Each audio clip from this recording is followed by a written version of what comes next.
এটা চেনেল ইমান ভাল কৰিছেনে যে সেই চেনেলৰ ইমান প্ৰফিট হৈ যোৱাৰ পিছত এতিয়া ৰিজৰ্ট হৈ গৈছে।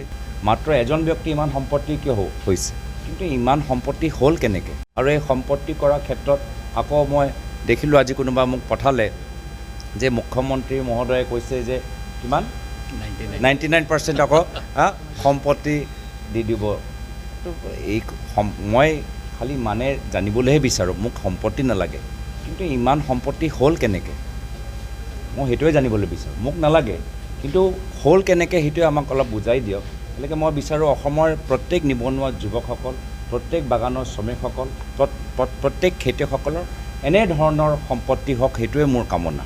মাত্ৰ এজন ব্যক্তি ইমান সম্পত্তি কিয় হৈছে, তেওঁৰ সম্পত্তি ইমান হৈছে মোৰ ক'বলৈ একো নাই, কিন্তু হ'ল কেনেকৈ সেই কাৰণটো অলপ ৰাজহ কৰকচোন, যাৰ ফলত আমাৰ নিবনুৱা যুৱকসকল, শ্ৰমিকসকল, সাংবাদিকসকল, খেতিয়কসকল, চিকিৎসকসকল, শিক্ষকসকল তেওঁলোকৰ একে সম্পত্তি হওক।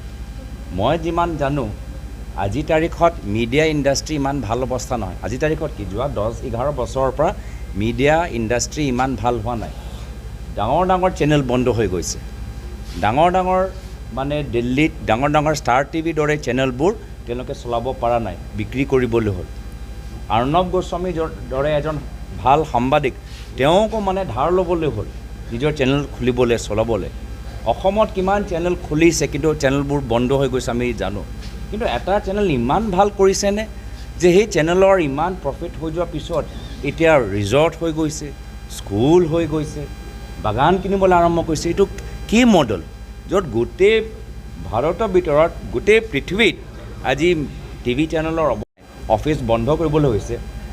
অসমৰ এটা বিশেষ চেনেল, মুখ্যমন্ত্ৰীৰ লগত সম্পৰ্ক থকা চেনেল ইমান ভাল কৰি আছে যে তেওঁলোকৰ এতিয়া ৰিজৰ্ট হৈ গৈছে, বাগান হৈ গৈছে, স্কুল হৈ গৈছে।